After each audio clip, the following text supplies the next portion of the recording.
Hi guys, today we'll delve into the case of a girl who went to her Sunday school and disappeared without a trace. The police and hundreds of volunteers searched everywhere but couldn't find the girl. This mystery remained unsolved for a whopping 48 years until an unexpected twist helped reveal the shocking truth. Gretchen Harrington was born on June 13, 1967 in Pennsylvania. She was the youngest of 3 daughters. Soon after her birth, the family moved to the small town of Brummel. Her father, who was a pastor, got a job at the local church. Gretchen immediately loved this town. She spent a lot of time outdoors with her sisters and new friends. Brummel was a safe place, so parents weren't afraid to let their children play outside until dark. With its rich nature and close-knit community, this place was more like a paradise for kids. Raised in a religious family, Gretchen spent a lot of time at her father's church. She also excelled in Sunday school, always getting top grades. On the morning of August 15, 1975, when Gretchen was 8 years old, her family eagerly awaited the arrival of her mother and newborn sister from the hospital. Gretchen also wanted to wait for them, but her father encouraged her not to miss Sunday school to keep her perfect grades. Reluctantly, she agreed, took her Bible and headed to church. Usually, she walked there with her older sisters, but they both stayed home that morning. Gretchen wasn't afraid to walk alone, as the church was less than a mile away, just an 8-minute walk from her house. The Sunday school lessons consisted of 2 parts. First, the children gathered at Trinity Church, and after about an hour and a half, some of them headed to Gretchen's father church. But at 11:30 a.m., when the kids arrived at the second church, Gretchen's father noticed that his daughter was not among them. It seemed strange because the children were brought as a group. He thought Gretchen might have stayed at the other church, so he called there. Answering the call was the wife of the pastor named David, who taught at the Sunday school. She said Gretchen wasn't there and told her husband about what was happening. He was surprised because Gretchen hadn't even attended his classes that morning. Her father immediately started to worry. He asked David to call the police and went searching for his daughter. The father drove along the route between the churches, checked other streets nearby, but Gretchen was nowhere to be found. He also reached out to her friend's parents, hoping she might have decided to spend time with some of them, but they were all either at church or home. Gretchen's best friend, David's daughter, also hadn't seen her all day. The police immediately began searching. As news of Gretchen's disappearance spread through the town, hundreds of volunteers quickly joined in. Practically all the locals knew Gretchen's father as they regularly attended his church, so they all wanted to help. Together with the volunteers, the police searched the entire town, then started combing through multiple wooded areas and the riverbank. A police helicopter was also sent to assist scanning the area from above. The search continued into the night, but yielded no results. The next day, even more volunteers joined in. The police created flyers with Gretchen's photo and information about her disappearance, which were posted along roads and handed out to passing drivers. Despite all efforts, not only did the police fail to find Gretchen, but they couldn't even determine what happened to her. After several days of searching, they didn't find any significant leads at all, and Gretchen's fate remained unknown. Her disappearance became a heavy blow to the local community. People were used to letting their children roam the streets freely from a young age, and nothing like this had ever happened before. The kids could spend hours wandering in the woods, swimming in the river without adult supervision, and their parents never worried. But now all of that was in the past. The fact that no one knew what happened to Gretchen only added to their fear. People discussed various theories. Some thought she might have run away from home. Others believed she went swimming in the river and drowned. But the most frightening theory was that someone had abducted her. Parents stopped letting their children out unsupervised. One local woman even cut her daughter's long hair so she would resemble a boy. Once a safe and peaceful town, overnight it became a place where people lived in uncertainty and fear. The police also questioned anyone who might have had any connection to Gretchen's disappearance. During these conversations, they received several intriguing leads. One witness reported seeing a girl resembling Gretchen near the church that morning. A green station wagon approached her, but the witness didn't see what happened next. Another person shared a similar story, But this time they said a white Cadillac approached the girl. The police followed up on these leads, checked the owners of all vehicles matching the descriptions in the area, but couldn't establish their involvement. For days after Gretchen's disappearance, detectives got a new lead. A resident of Westchester, located 30 minutes away from Brummel, called the police and said that he had found children's shorts matching the description of Gretchen's clothing. Investigators immediately showed them to Gretchen's mother, but she said they didn't belong to her daughter. From then on, there was no progress in the case for several weeks. The police called off the search operation and focused on the investigation. They continued interviewing people, following up on any available leads. But with each passing day, their hope of finding Gretchen alive diminished. This continued for 2 months until October 14th, when a chilling call came in to the police. A man went for a jog in a large national park, about a 20-minute drive from Brummel. There, he noticed something strange in the bushes. At first, he didn't realize what it was, but when he came closer, he suddenly realized it was a human body. He immediately ran to the park rangers to inform them of the discovery, and they called the police. Officers quickly realized the remains were those of a child, but due to the extent of decomposition, identifying the child was extremely challenging. Detectives assumed it might be Gretchen, so they showed her parents photos of the clothing, which had been left carefully folded next to the remains.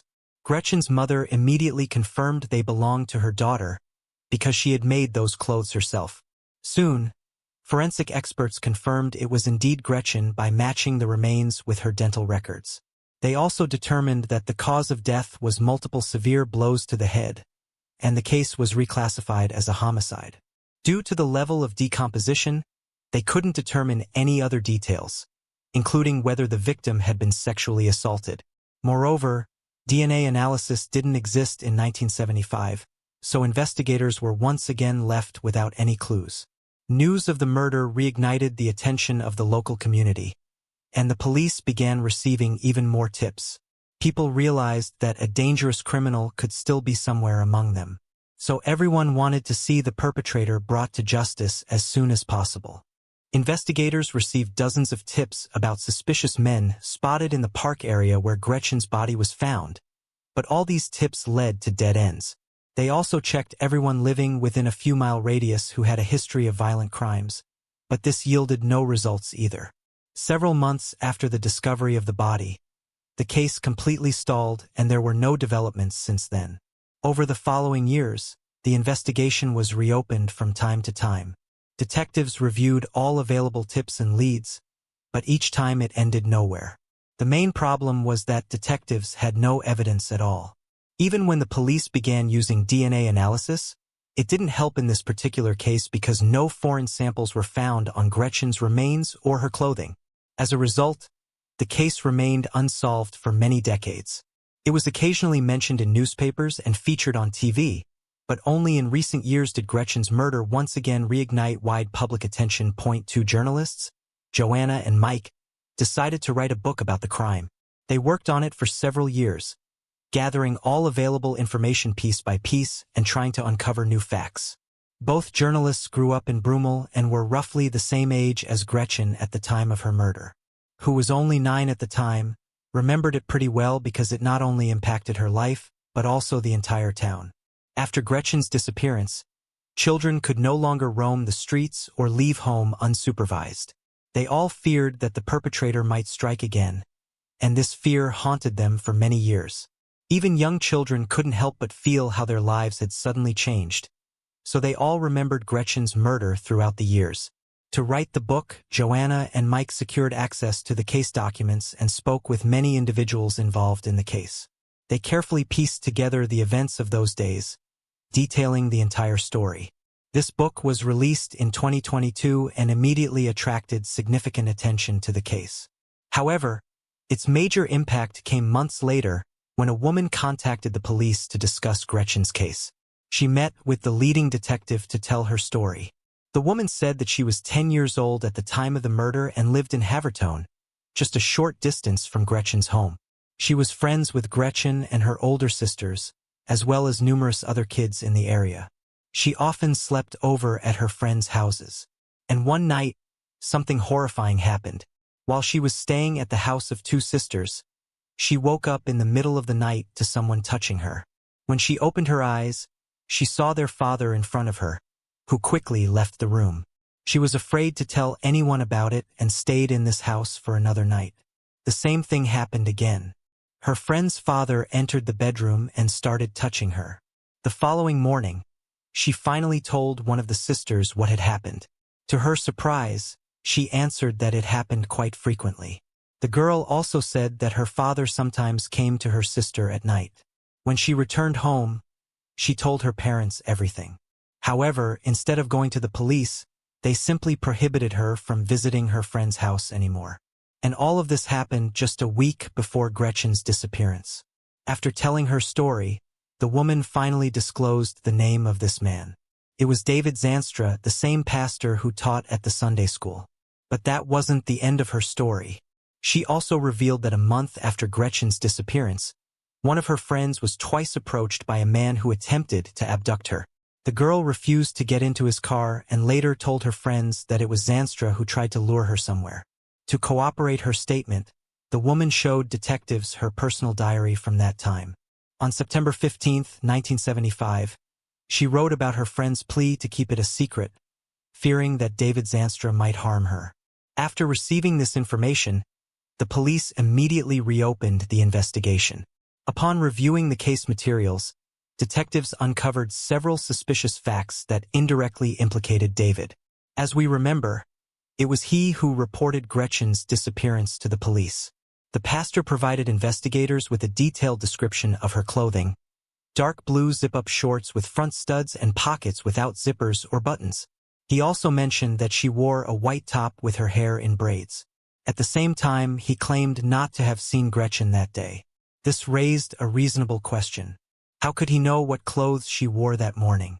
Especially since, after her body was found, David's descriptions were confirmed. She was wearing those exact clothes. The detectives also learned that the Sunday school classes started about 50 minutes late because Zanstra didn't show up at the church at the usual time. It meant that he would have had enough time to abduct Gretchen, murder her, dispose of her body in the park, and return to the church to begin his lessons.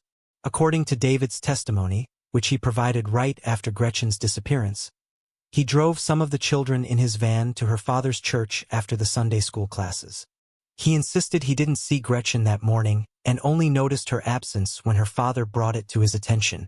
Another intriguing fact was that David, along with his wife and 3 children, moved to another state just a few months after the disappearance. The pastor also owned several vehicles, one of which was a green station wagon.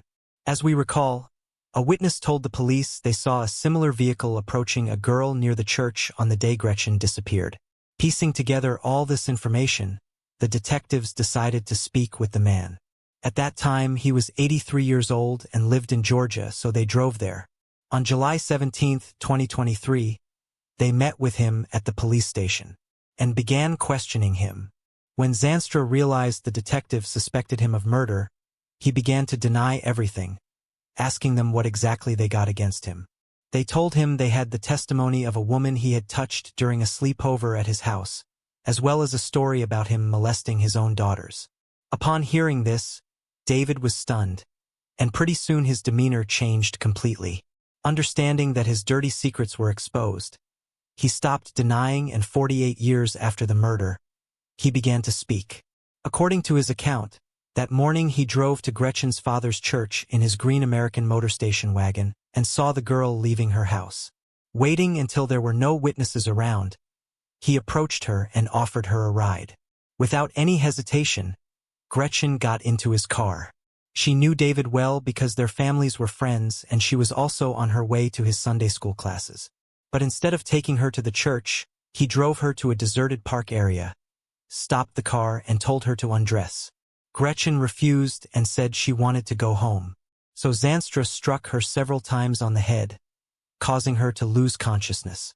The pastor removed her clothes, satisfied himself, and then drove her to another park.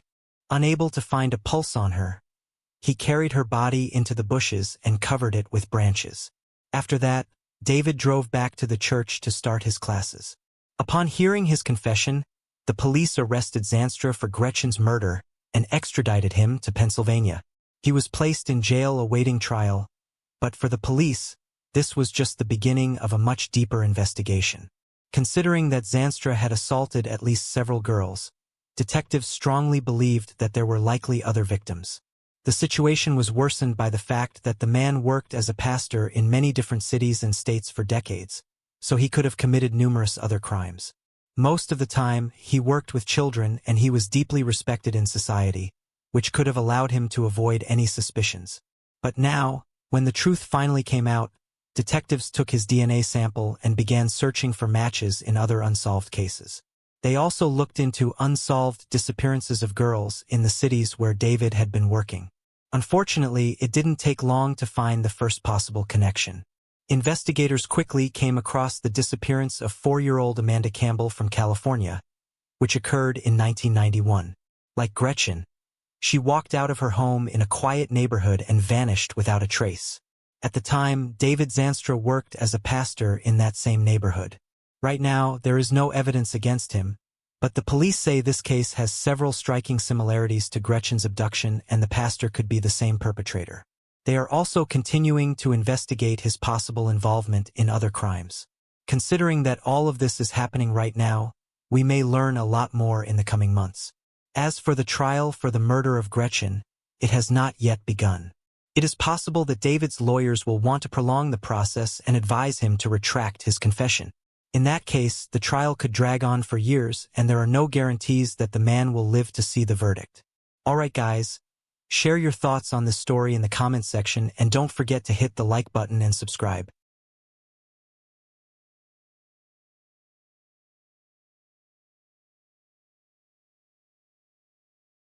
Now we'll delve into the case of a young girl who left her school bus just a few hundred yards from her house and vanished without a trace. As the police began their search, they uncovered chilling clues and faced numerous unexpected twists. The search for answers spanned many years until detectives finally uncovered the truth about what happened to her. Angie Hausman was born on February 18, 1984 in St. Louis, Missouri. Her father left the family before she was born and she never knew him. When she was 1 year old, Angie's mom married a man named Ronald and they had a son. He and Angie got along pretty well and she adored her younger brother. Angie was a very easygoing child, always seeking friendship with everyone around her. Her family lived in a quiet suburban area of St. Louis. In 1993, when Angie was 9, she attended the 4th grade at elementary school, located just over a mile from her house. To get there, she used to take a bus from the nearest stop, and her parents felt relatively safe letting her go alone because it was located just a few hundred yards from her house. Usually, Angie walked to the bus stop with some neighborhood kids. After school, they were watched over by several parents along the road from their windows. It became a sort of tradition among neighbors to ensure the children safely made their way from the bus stop to their homes. On November 18th, Angie, as usual, went to school and finished around 3 p.m. She took the school bus to her stop with a few neighborhood kids, and they walked home together. The other kids lived closer to the bus stop, leaving Angie alone about halfway. It was only a few minutes' walk, but time passed and Angie didn't show up. About half an hour later, Angie's parents started worrying. She often stopped to chat with the other kids, but it had never taken this long before. Her mom and stepdad decided to go outside and walk along the route from their house to the bus stop. They spoke with other kids from the same school who confirmed that Angie arrived with them and headed toward home. The parents also spoke with neighbors who usually kept an eye on the kids from their windows. But both women were busy that day and didn't witness anything. Angie's parents and their friends quickly initiated the search. They began scouring the area along the route from the bus stop to Angie's home. This continued into the evening. And as darkness fell, Angie's parents decided to call the police. Officers immediately joined the search. Given the cold weather, it appeared unlikely that Angie would wander off on her own, prompting the police to initially explore worst-case scenarios. Adding to their heightened concern was another recent incident. Just 10 days prior, in a nearby area, an unknown perpetrator had nearly abducted an 11-year-old girl. He approached her as she got off the school bus and attempted to drag her into the bushes, but she managed to escape. Since the assailant was still at large, the police considered the possibility of his involvement in Angie's disappearance. Officers called in K9 units and the dogs picked up Angie's scent near the bus stop. They tracked it roughly halfway to her house before abruptly losing it. This suggested that Angie may have gotten into a vehicle at that point, further indicating a potential abduction. The police also deployed helicopters with thermal sensors and searched the banks of a small stream near Angie's home, but they found neither the girl nor her belongings. Unfortunately, the first day of searching yielded no results. By morning, the police turned to the media and information about Angie's disappearance quickly spread across the city. In just one day, the police department received over 300 calls. To handle this influx of leads, they had to involve more than 20 new officers. Yet, all these leads did not help them find the girl. Detectives explored all possible scenarios and from the early days began scrutinizing Angie's stepdad. The man claimed no involvement in her disappearance and insisted he would never harm her.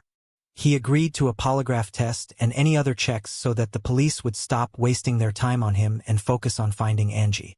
Investigators also located Angie's biological father, and here they discovered something weird. The man had never interacted with his daughter, but according to her mother, he had driven past their house several times, watching Angie play outside.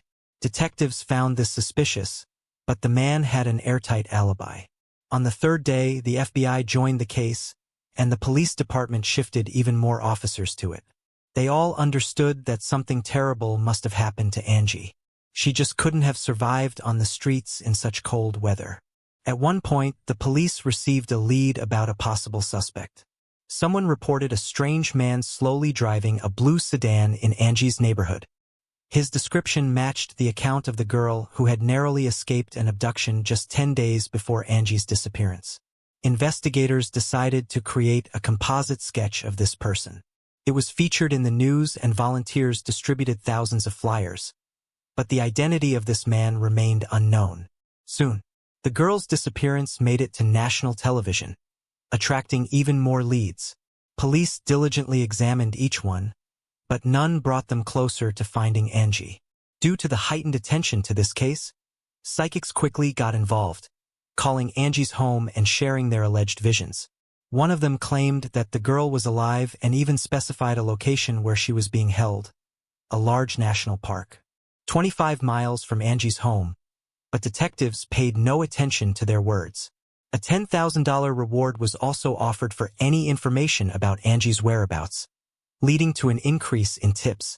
During the investigation, detectives uncovered a pretty disturbing fact. A few days before her disappearance, Angie told her teacher that she was planning to go on a nature trip with her uncle. The catch was there was no uncle, and her parents had no idea what their daughter meant by that. Investigators considered the possibility that Angie might have known her abductor prior to the incident and referred to him as her uncle in the conversation with her teacher. However, they didn't find anything about this mysterious man. In the following days, detectives made no progress, but everything changed on November 27th. 9 days after Angie's disappearance, a hunter called the police. He had arrived at the national park and spotted a human body in the woods. Upon arrival at the location, the police were confronted with a horrifying scene. There was a body of a girl tied to a tree, missing any clothing, and her head was entirely wrapped in tape, except for her nose. Her hands were also bound with handcuffs. Near the site, there was a bag with items, which helped the police immediately realize they had found Angie's body. Her belongings, including notebooks with her name, were in the bag. The body was handed over to medical examiners, revealing even more shocking details. As soon as they removed the tape from her head, experts found a piece of underwear in her mouth. They also determined that the girl had died just a few hours before the discovery, meaning she had been kept alive for 9 days and then taken to this location where she froze to death. Near the site, there was a bag with items, which helped the police immediately realize they had found Angie's body. Her belongings, including notebooks with her name, were in the bag. The body was handed over to medical examiners, revealing even more shocking details. As soon as they removed the tape from her head, experts found a piece of underwear in her mouth. They also determined that the girl had died just a few hours before the discovery, meaning she had been kept alive for 9 days and then taken to this location where she froze to death. Experts had concluded that the victim had suffered numerous injuries and had been sexually assaulted. Forensic analysts carefully examined all items found at the crime scene and managed to find a fingerprint on the tape used to wrap Angie's head. They tried to find matches in the database and among several suspects, but it led to no leads. After the discovery of the body, the police dedicated even more resources to the investigation. Local residents were shocked by such cruelty and feared for their children, escorting them everywhere, meeting them at bus stops and not letting them out of their sight for a moment. Just a few days after Angie's discovery, their concerns heightened even further.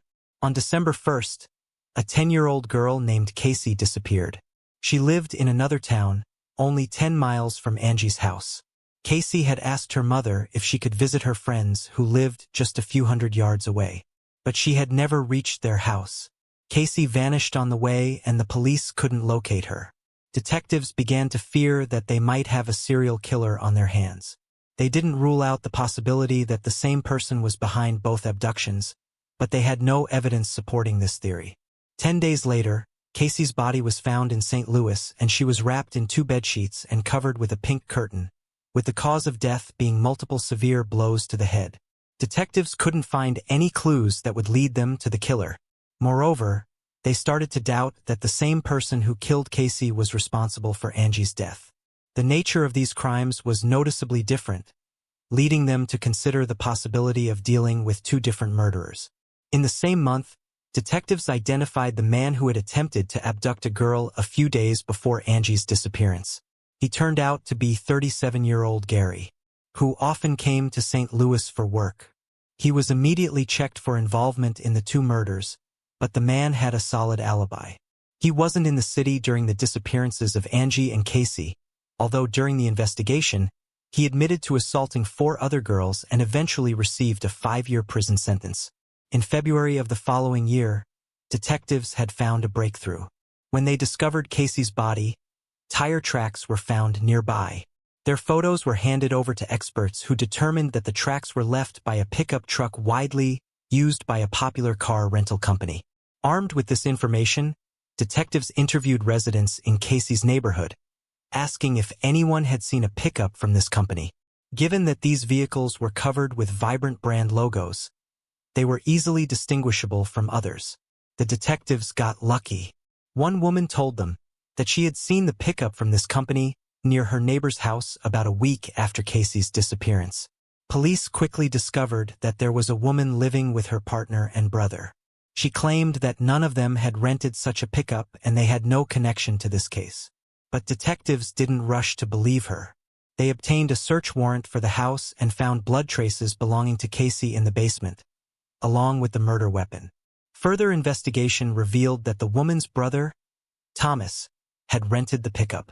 Initially, he denied everything, but when confronted with the existing evidence, he finally confessed. According to his account, Casey had knocked on his door, wanting to invite his nephews to go to the street with her.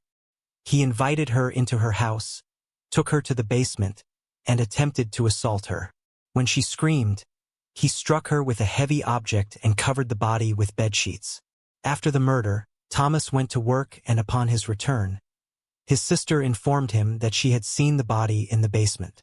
However, she added that she didn't want to know what happened and demanded to get rid of it as quickly as possible. Casey remained in the basement for a whole week because active searches were underway and Thomas was afraid to move her. When things calmed down a bit, he rented the pickup, took the body to St. Louis and left it there. Thomas was eventually sentenced to death, but he died in prison from illnesses several years later. In connection to Angie's case, he denied any involvement, leading detectives to conclude that these crimes were, indeed, unrelated. The investigation hit another standstill for many months, with fewer and fewer leads coming in. Several years after Angie's murder, detectives faced another challenge, the expiration of the monetary reward for information, raising concerns about a decline in public assistance. However, an unexpected turn came in 2001 when a businessman in the community donated $250,000 as a reward for information on Angie's case. This generous amount of money, one of the largest at the time, led to a massive influx of tips for the police. But unfortunately, all of these leads proved to be dead ends. This continued until 2001, when detectives received a call from prison. Inmate named Corey Fox confessed to over 10 murders, including Angie Houseman's. Detectives rushed to speak with him, and Fox recounted how he and his friend abducted her from the street, keeping her captive in his house for several days. Initially, the criminals planned to demand a ransom, but concerns about potential identification led them to choose murder.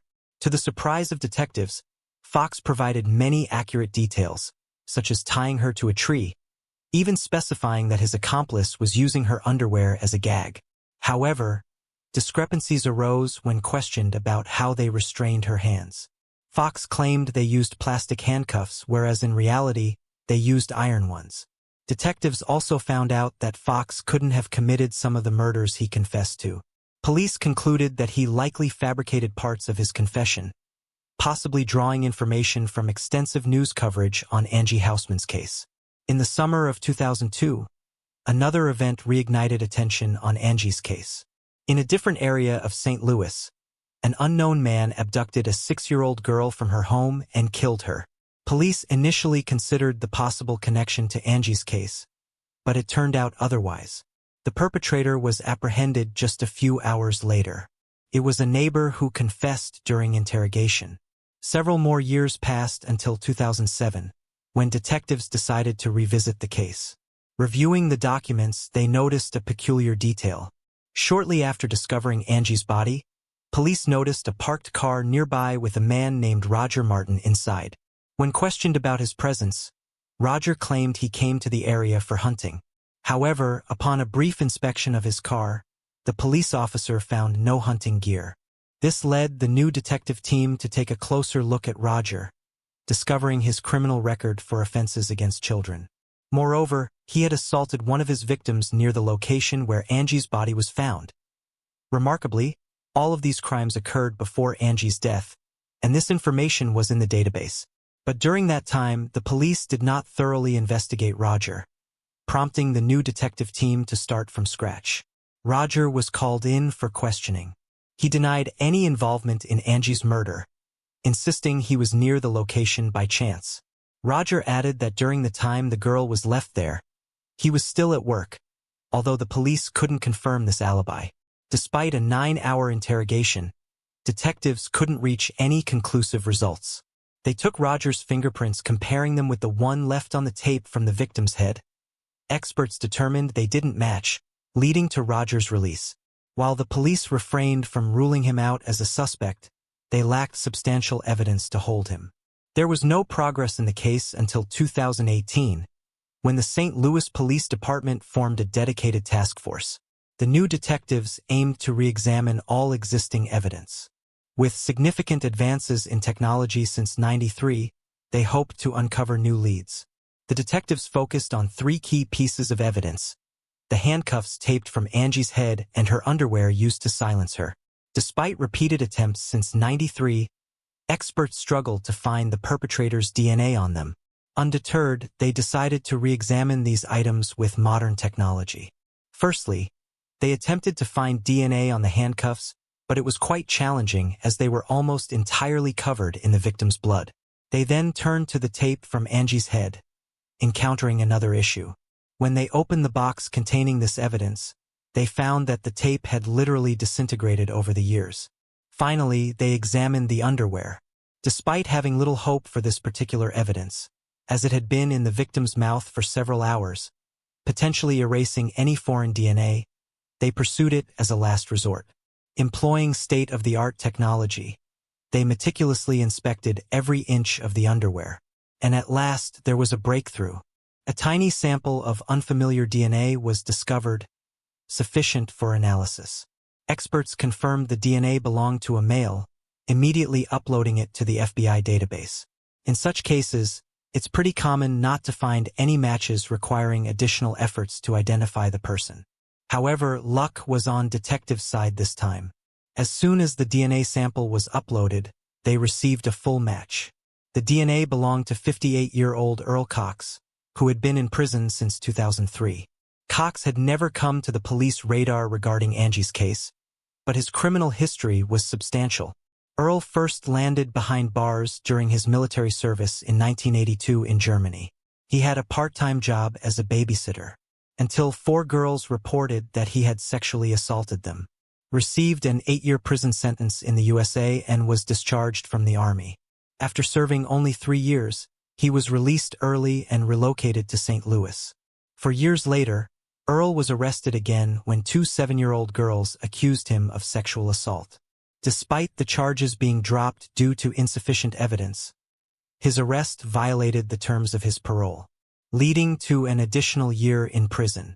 Upon his release in '92, he resettled in St. Louis, where his relatives lived. A year later, he seemingly abducted and killed Angie, but we'll delve into that shortly.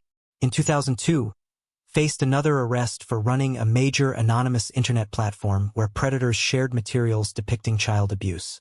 The FBI had been investigating him for a while, and Earl took the bait when an undercover agent posing as a 14-year-old girl contacted him, expressed intentions to make her his slave, sent money for a bus ticket, and showed up at the agreed meeting place. Instead of a girl, Earl encountered armed FBI agents, resulting in his arrest. On his computer, they discovered 45,000 photos of child abuse, along with evidence that he was the mastermind behind the perverse platform. This information led to the arrest of 60 more individuals associated with the site, marking one of the country's largest operations against pedophiles. In 2003, Earl was sentenced to 10 years in prison, but when his term ended, a judge refused to release the offender, using a legal loophole allowing the detention of individuals deemed a serious threat to children. As a result, he remained behind bars, and in 2019, his DNA matched the sample. From Angie Hausman's case, detectives went to prison to speak with him. However, Earl denied his involvement and promptly asked for a lawyer.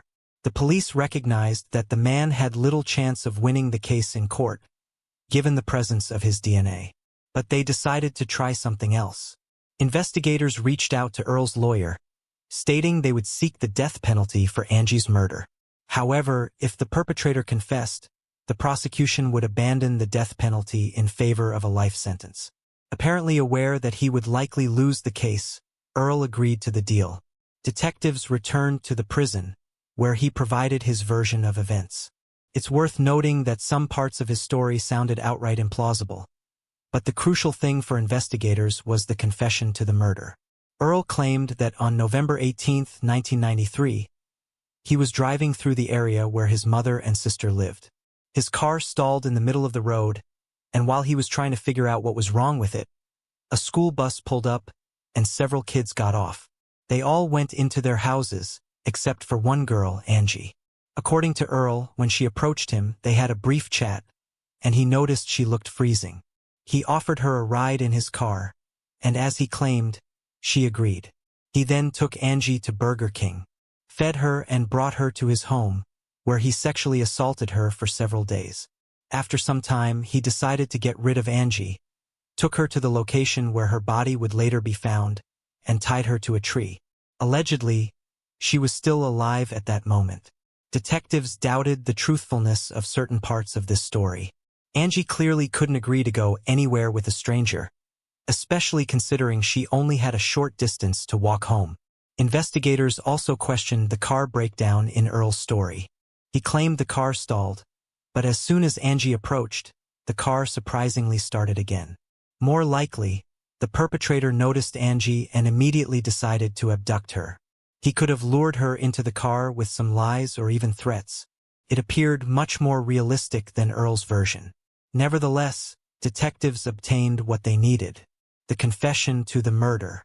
In August 2020, he appeared before a judge who sentenced him to life imprisonment without the possibility of parole. Unfortunately, Angie's mother did not live to see this moment. She passed away from cancer in 2016. Her husband, Ronald, told reporters that Earl should have been tried for 2 murders because he held him responsible for his wife's death. After losing her daughter, she lost all interest in life and essentially died. As for Earl, his story didn't end with the verdict. The prosecutor wanted to review the case of sexual abuse involving two 7-year-old girls, for which the offender faced no consequences, serving just a year in prison for parole violation. Police reached out to one of his victims, now an adult, asking her to testify against Earl. The man, already destined to spend the rest of his life behind bars, admitted his guilt, and he was sentenced to an additional 10 years in prison. After the sentence was announced, his victim spoke in court. She expressed that despite Earl's heinous crime, she would lead a happy and fulfilling life while he rightly fades away in prison. Alright guys, share your thoughts on this story in the comments section and don't forget to hit the like button and subscribe.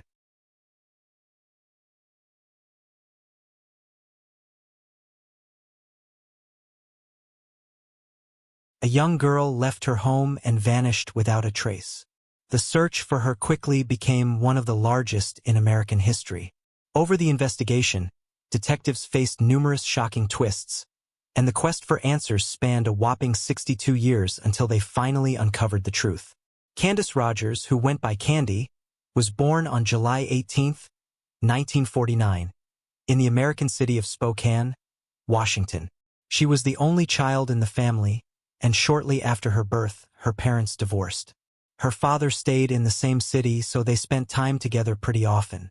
Candy was a typical, lovely child who enjoyed strolling outside with her friends, spending time in nature, and playing with her dog. She also had dreams of joining the Campfire Girls, a popular organization in those days, similar to the Boy Scouts, but exclusively for girls. They learned various useful skills, went on hikes, and enjoyed their time together as a group. In 1959, when Candy was 9, she finally had the chance to join this organization, and she was thrilled about it. One of the Campfire Girls' responsibilities was selling mints. The organization provided them with boxes of sweets, and they had to go door to door offering residents to buy them. On Friday, March 6th, Candy was supposed to do this after school. She returned home, had dinner, played with her dog, and around 4 p.m., she took about 8 boxes of mints and headed out. Candy planned to walk through nearby streets and offer sweets to her neighbors. Other girls were also supposed to visit houses in this area, but they had pre-allocated streets to avoid overlapping and offering sweets to the same people. A few hours later, her mom began to worry as Candy still hadn't returned. She was supposed to be home by 6 p.m., but she was clearly delayed. With darkness falling, her mom decided to go out and search. Accompanied by Candy's grandfather, they walked the streets of their neighborhood, but Candy was nowhere to be found. Soon, some family friends and neighbors joined the search, wanting to help. But despite their efforts, they couldn't find any traces of Candy, so her mom decided to call the police. By that time, the streets had already darkened, and it had become increasingly clear that something bad might have happened to Candy. The police quickly joined the search, starting by questioning all the neighbors. They soon discovered that Candy had only sold 1 box of mints. This indicated that something might have happened to her shortly after leaving home. But one resident claimed to have seen the girl on a nearby street around 6:30 p.m. This was weird because by that time, Candy's mom was already out searching for her. Candy's grandfather also shared strange observations. When he went in search of his granddaughter and arrived on the same street mentioned by the witness who saw the girl, he almost got struck by a speeding car that even hit the curb. Unfortunately, he didn't see the license plate, but remembered it was a green 1953 Ford. Police distributed a description of the car, but weren't able to track it. Around 9 p.m., they discovered several mint boxes strewn along the road near a bridge. It was clear that these boxes belonged to Candy, heightening the overall concern. The police focused their search in this area, combing both riverbanks along with a small wooded zone on either side. They scoured the area all night but couldn't locate Candy. By morning, news of Candy's disappearance spread through local newspapers, and soon, statewide media started covering the case. In 1959, child disappearances near their homes were unusual because it happened extremely rarely. The residents of Candy's town hadn't faced such a case in many years, leaving them deeply disturbed. Early the next day, police ramped up their efforts, deploying more officers. Mounted police, off-road vehicles, and even military personnel scanning the land from helicopters joined the search. Additionally, a vast number of volunteers, both from the city and nearby areas, joined the search efforts. In total, over 1,000 people participated in the search, making it one of the most extensive in the country's history at that time. The search area extended to 11 miles around the girl's home, yet they still couldn't find her. On the same day, another tragic event unfolded. A helicopter involved in the search clipped power lines and crashed, resulting in the loss of 3 out of the 5 crew members. Search efforts persisted for many days, yielding no results. Police officers continued working literally around the clock in multiple shifts, trying their best to locate Candy. Investigators received approximately 750 tips in the initial days of the search, diligently checking each one, but all led to dead ends. 15 days later, 2 military members from the local base went into the woods west of Spokane on a hunting trip. There, they noticed children's shoes on the ground, immediately recalling Candy's disappearance. Many military members had been involved in the search, so they were all well aware of the case. They reported this discovery to the police, who showed the shoes to Candy's grandfather. He confirmed that the shoes indeed belonged to his granddaughter. The police headed to the woods for the search. Within minutes, one of the officers spotted a foot sticking from the bushes and found the girl's body. She lay amid the underbrush, covered with pine branches. Medical experts determined that the cause of death was strangulation. The perpetrator had used a torn piece of fabric from her skirt for this. Marks on Candy's hands and feet indicated she had been bound, although no ropes were found near the body. They also concluded that the victim had been sexually abused. During the search of the crime scene, police found a green car seat cover nearby, but they couldn't establish whether it had any relevance to the murder. On Candy's clothing, officers noticed a small purple stain that smelled like grape-flavored chewing gum. Yet, once again, they couldn't establish any connection to the case. Lacking any substantial leads that could lead them to the killer, the police tried to find any possible clues. Investigators sifted through incoming tips and explored the possible involvement of hundreds of individuals, neighbors, various suspicious characters, and previously convicted criminals. Soon, they focused their attention on a 50-year-old man named Alfred Graves. The reason he became a suspect was quite peculiar. He took his own life on the same day Candy's body was discovered. He did it right in his car, not far from where the mint boxes were found. He also lived just a few hundred yards from Candy's home. When the police found Alfred's body, they discovered a rope and woman's hairpins in his car. Investigators obtained a search warrant for his house, where they found numerous newspaper clippings detailing articles on sexual crimes against women and girls. The police also learned that several women had accused him of harassment, and even his wife admitted suspecting him of Candy's murder. Despite this troubling chain of events, investigators couldn't find any evidence linking Alfred to Candy's murder. They hesitated to clear him of suspicion, but proving his guilt seemed impossible. Detectives delved into other suspects, whose numbers kept growing. Several months after the murder, they had an extensive list of names spanning multiple pages, and the police diligently checked each one. Yet every time they failed to find evidence of their involvement. Later, investigators had another suspect, a serial killer named Hugh Morse. He was arrested in 1961 for a series of crimes, and the reason why he became a suspect was pretty interesting. Hugh was known for constantly chewing grape-flavored gum. As we recall, a similar substance was found on Candy's clothes. Another reason to suspect him was that he killed 2 women in Spokane a few months after Candy's death. Hugh began committing crimes pretty early. His first arrest was for assaulting a woman, but he faced no real consequences. He was simply discharged from the army where he was serving at the time. Later, he committed a series of robberies in Los Angeles and served only 6 months. After his release, he lured 2 8-year-old girls to a secluded area, promising them ice cream. He sexually assaulted them and was arrested once again. Surprisingly, he managed to avoid prison.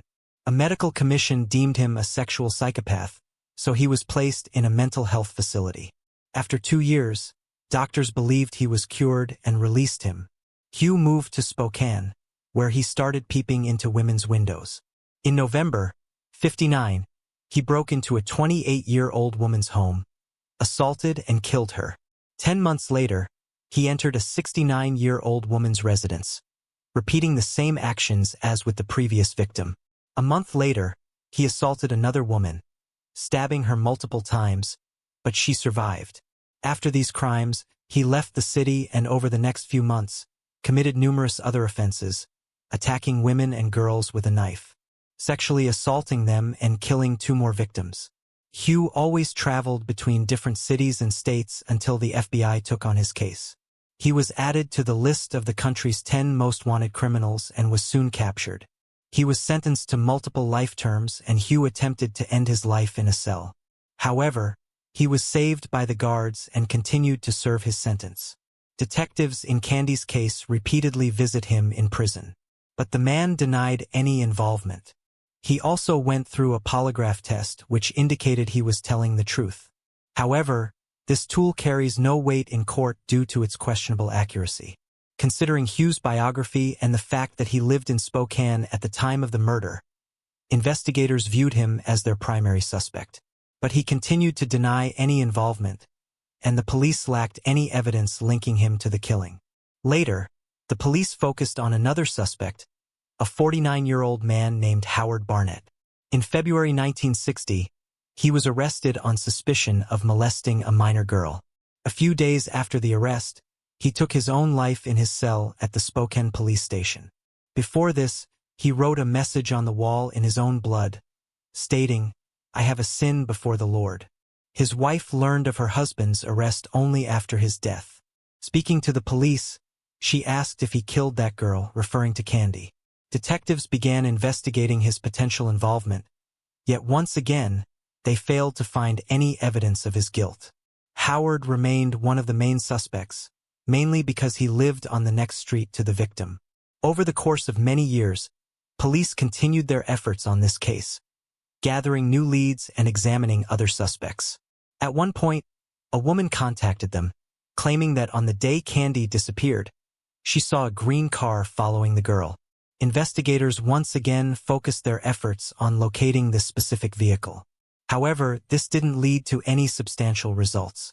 Although, it was strange that this woman chose to reveal this information many years after the crime. In the following decades, this case was reopened from time to time, but detectives always hit a dead end. Interestingly, they not only had to search for new leads, but also fanned off false confessions. In total, 13 individuals confessed to Candy's murder, but in each case, the police concluded that they were lying. These individuals couldn't provide any information that only the killer would know, often just repeating details from the newspapers. Surprisingly, such behaviors are common in high-profile cases. For some reason, people confessing to crimes they did not commit. Throughout the time, the police department saw numerous changes in detectives, each hoping to solve this crime. Candy's murder stood out as one of the most prominent and mysterious cases not only in their city, but across the entire state. It impacted a significant number of people. Before the murder, parents felt safe letting their children play outside. But after this case, many reconsidered their views on safety. In the early 2000s, this case was reopened once again, and this time, a new detective decided to use modern technologies. Fortunately, in 1959, the police had diligently collected and preserved all the evidence, which allowed experts to find a sample of male semen on Candy's clothing. Considering it had been stored for several decades, examining the sample proved extremely challenging. But after extensive efforts, experts managed to extract a DNA profile. They uploaded it to the FBI database, but unfortunately, there was not a single match. Detectives also cross-examined the profile with samples from numerous suspects, but none of them turned out to be Candy's killer. Throughout all these years, many were convinced that Hugh Morse was behind the crime. However, the forensics indicated he had no connection to this murder. As a result, the investigation once again hit a standstill. The police had a DNA sample from the person who sexually assaulted and killed Candy, but uncovering their identity remained quite a challenge. The case was once again reopened in 2021, and a new detective decided to try an innovative DNA analysis method. Genetic genealogy. This technique had successfully solved hundreds of cold crime cases, and the detective hoped it would finally bring closure to one of the longest-standing investigations. He contacted several laboratories specializing in this analysis, but there he was faced with disappointment once again. To utilize this method, experts needed to examine the original DNA sample. Several attempts were made, but each laboratory concluded that the semen sample had degraded too much, so it was impossible to extract the necessary data. The detective turned to a final laboratory and, unexpectedly, there was a long-awaited breakthrough. Using cutting-edge tools, the experts successfully studied the sample, providing them with the required profile of the perpetrator. They uploaded the profile to genealogical databases, initiating the search for distant relatives of the DNA owner. Through meticulous efforts, examining thousands of individuals, they narrowed down their focus to one specific family.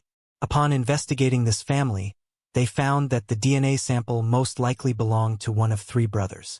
However, a new challenge arose as all 3 were deceased. Nonetheless, the experts and the detectives discovered that one of the brothers had a daughter and the police contacted her. The woman was shocked at the possibility of her father being the killer of a little girl. Yet without hesitation, she agreed to assist. She provided her own DNA sample, and the experts confirmed that she was closely related to the individual whose semen was found on Candy's clothing. With these results, detectives swiftly obtained a court order for the exhumation of her father's grave. Experts extracted a DNA profile from his remains, and after 62 years since the murder, the identity of the perpetrator was finally revealed. It was a man named John Hoff. The analysis revealed a complete match between John's DNA and the semen found on Candy's clothing. Despite having hundreds of suspects throughout the years, John Hoff was never on that list. Investigating his biography, detectives discovered his involvement in other crimes. At the time of Candy's murder, he was 20 years old and lived less than a mile from her house. He also served in the army, stationed at a base near where the girl's body was discovered.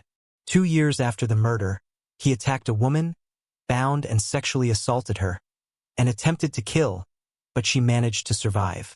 John was arrested and sentenced to only 6 months in prison. He was also disgracefully discharged from the army. Upon release, John started a family, having 4 children, 2 sons and 2 daughters. He remained off the police radar, living a seemingly ordinary life. John changed jobs several times, and once, while working in a food packaging plant, he suffered a severe chemical burn to his face, leaving a lasting mark. His life came to an end in June 1970, 11 years after Candy's murder, when John took his own life without leaving a note. Police also determined that the victim might have known him. Candy was friends with his sister, who was 10 years old at the time.